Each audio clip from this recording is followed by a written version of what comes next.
In this video, I'll show some lesser-known features of InDesign. We'll start with autoflow. I'll make a new document. 1 page. Now place some text from a Word document.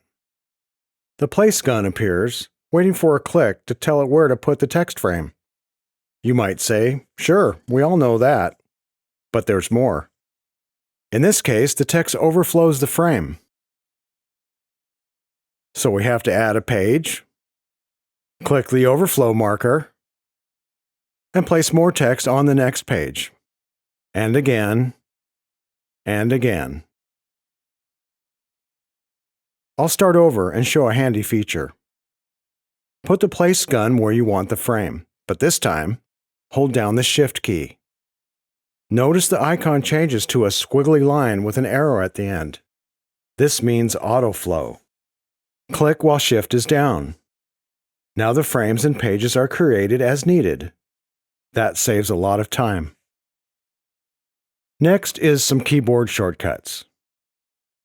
To move between pages, there is page up and down, of course. The problem is, it's not a page, rather a window worth of the page and pasteboard. So it never lands in a consistent position. I'll go back to page 1 with the Home key, another shortcut to know. We all know Ctrl-0 zooms to page view, Command-0 on Mac. But also know that adding Alt, or Option on Mac, zooms to spread view. Also, hold down Alt or Option, and now use page up and down. It keeps the view in spreads. Or, if zoomed in on the page, it keeps the same area of the next spread in view. A lot nicer for moving through a document. Other keys most of us know are V for the selection tool and T for text. But when editing text, it's not always easy to get back to the selection tool.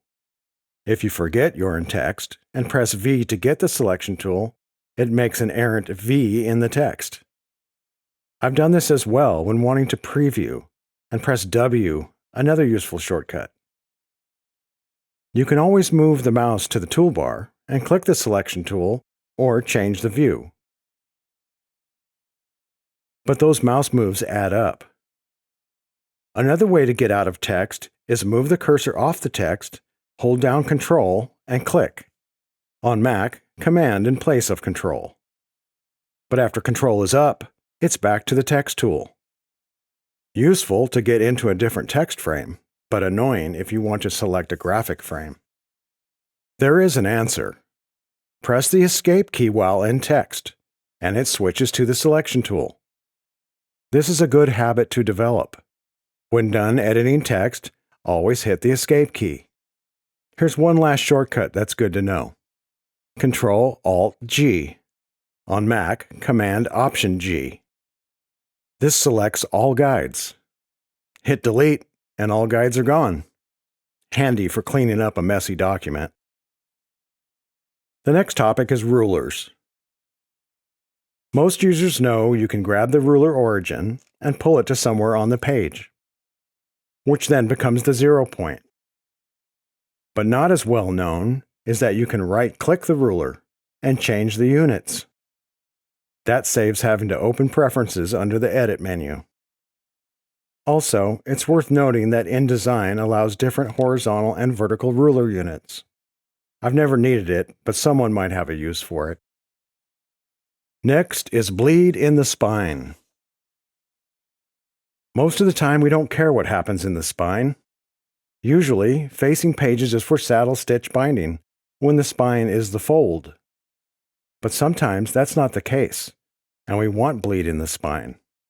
Perfect bound, for example. For crossover images, it's fine. There's an entire page of bleed in the spine. But sometimes pages have content up to the spine that doesn't cross over. The solution is to checkerboard the pages. Doesn't have to be all, just the pages that need spine bleed. But InDesign doesn't allow this, at least by default. In the Pages panel, pull a page away from the spine, and it snaps back, because the default is to allow pages to shuffle. Click the Pages panel flyout menu and uncheck the option Allow document pages to shuffle. Now the page will move. Then on the pages that need it, pull out the spine bleed.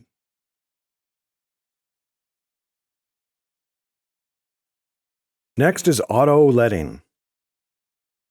We're all used to it. Auto leading is 120%. For example, 10-point type is leaded 12 points.